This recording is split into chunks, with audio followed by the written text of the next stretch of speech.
Today's lesson is on translations and reflections in the transformations unit. What is a translation? A translation is where you take an object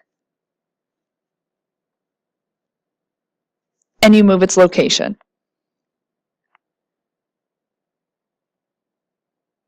It's if you take something off your desk and move it to your bed. Has anything changed besides its location? No. Some properties of translation is that congruency is preserved.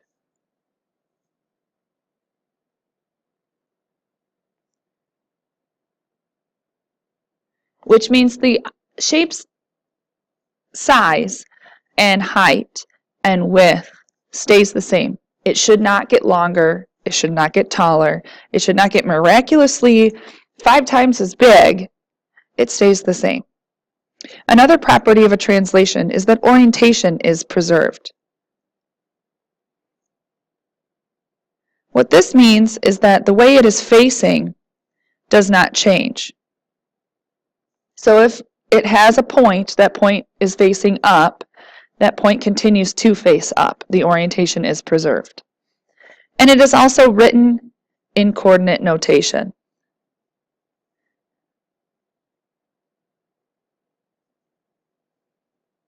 Coordinate notation is a special way of writing what you're going to do to a point or to a shape. It tells you, are you going to move it left or right? Are you going to move it up or down? Coordinate notation takes that ordered pair AB and it adds a shift left or right, and it adds a shift up or down. So H will move it up or left or right,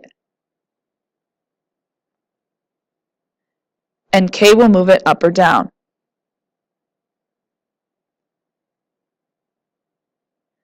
So there's 2 other ways of writing it besides this way here in coordinate notation, which includes that AB in parentheses with the arrow.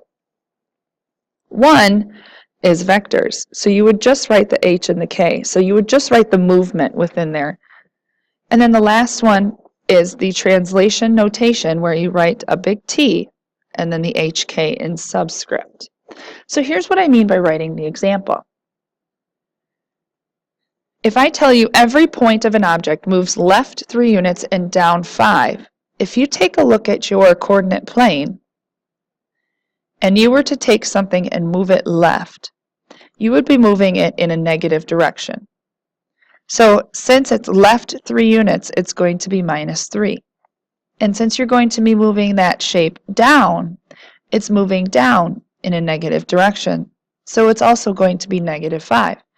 So to write this in, a coordinate notation, you would say every point AB is going to be translated left 3 units and down 5 units.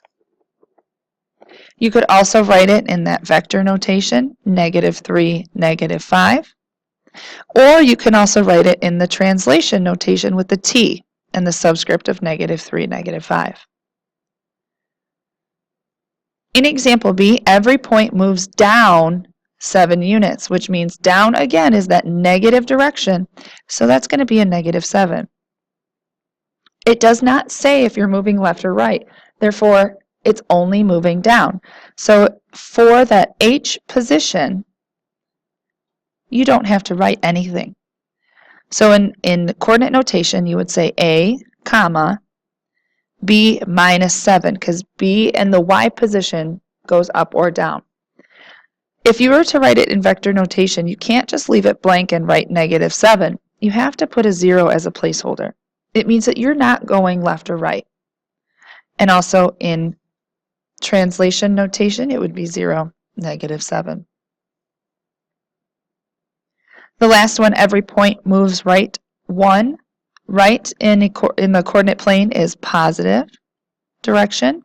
Up is a positive direction. So here you would have every point is going to be translated to the right 1 and up 8. To the right 1, up 8. Let's actually look at a coordinate plane.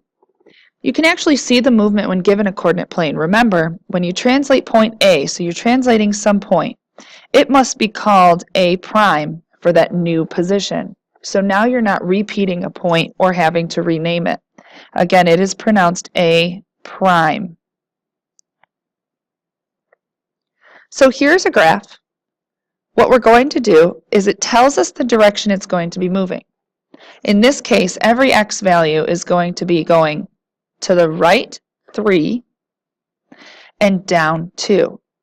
So you take your point and you say, if I start at point B, I move to the right 3 units and down 2. And that's going to be B prime. That's your new position for that point. And you do the same thing for A. 1, 2, 3 to the right and 2 down. A prime. Lastly, C. 1, 2, 3 to the right and 2 down. After you connect your dots, you have your new translation. The next one, you're now going to move every point, x, y, to the left 8 and nowhere up or down. So let's start with D. You would count 1, 2, 3, 4, 5, 6, 7, 8 to the left. That's D prime. U, 1, 2, 3, 4, 5, 6, 7, 8 to the left. That's U prime. If you continue to count C prime and K prime, you would have your new quadrilateral named duck. One thing you should notice is that your shape has not changed size, okay? Every single shape has been the same. If our translation was 5, -7, meaning 5 units to the right and -7 or 7 units down, we could write that in words. Our shape was moved 5 units to the right and 7 units down.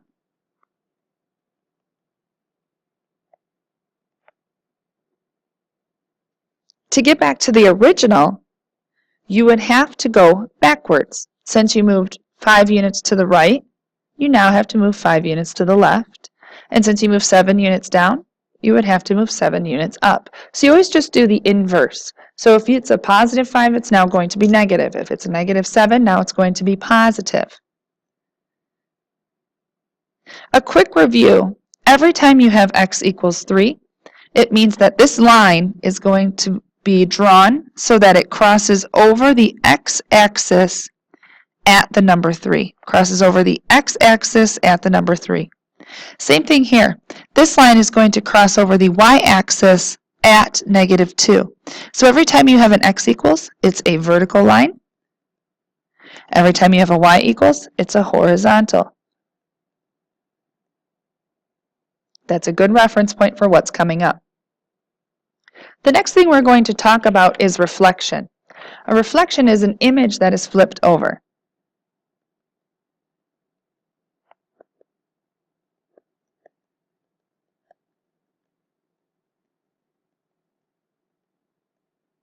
Think about if you look into the mirror, what is your left hand looks like that other image is right. Okay, so it's flipped over a line. The first thing you're going to have to do, and I'm going to call it step 0, is to graph the line x equals 2, or graph your line of reflection. So x equals 2 is a vertical line at 2. The next thing you're going to do is you're going to count how far each vertex is from that line of reflection. So if we start at point E, you're going to count how many units over until you hit that line of reflection you just graphed. So in this case, it was 4.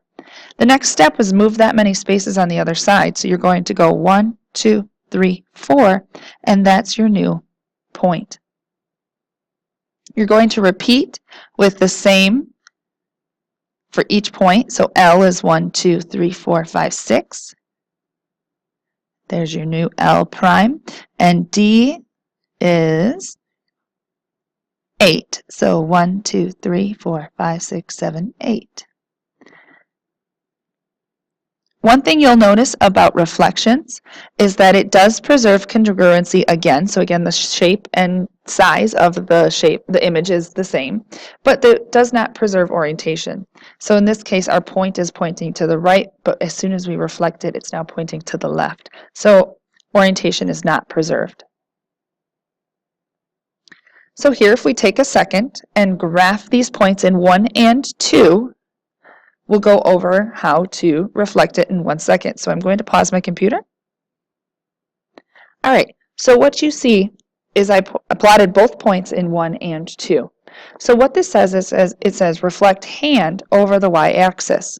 So the y-axis is the vertical axis, so this is our line of reflection. So we're going to follow the same points as we did before and count. Let's start at H. We're going to count 1, 2 units to that line and go ahead and plot another, that's H prime.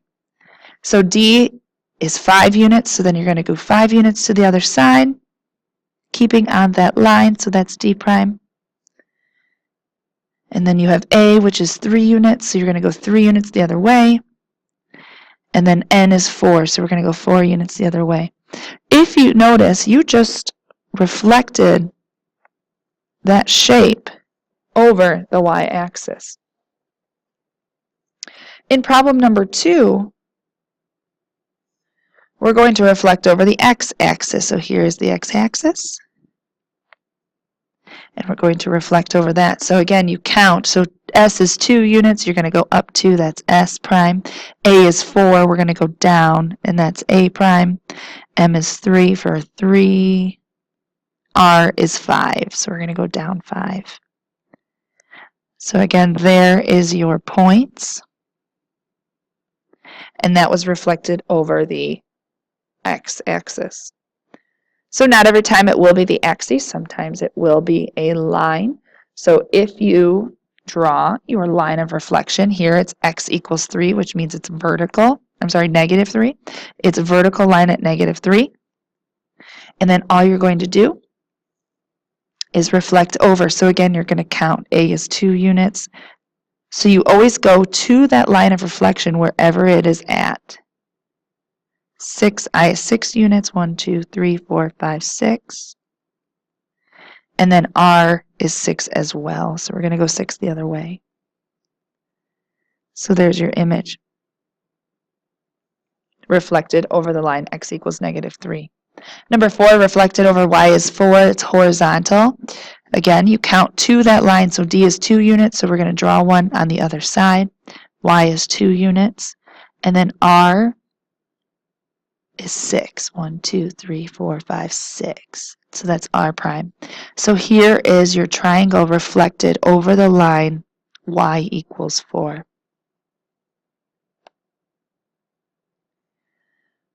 Which of these is the translation? Which is the reflection? Some of these images are a little blurry, I apologize, but this one has an arm sticking out this way. Which option, A, B, or C, looks like he just was picked up and moved. So A's arm's coming out this way, B is here, and C is this way. So basically it's B. B is the translation. C, if you were to draw a line here, that would be the line of reflection, which would make C the reflection. A is rotated, so that is not either of these two. For the car, which one again is picked up and just moved? And that would be B, which is your translation. And which one of these is reflected? So if I were to draw a line here, notice his face is facing to the left, but his car is right side up. A, his face is still to the left, but his car is now facing down. So A would be your reflection. R is a rotation. I hope this helped. Good luck on your homework.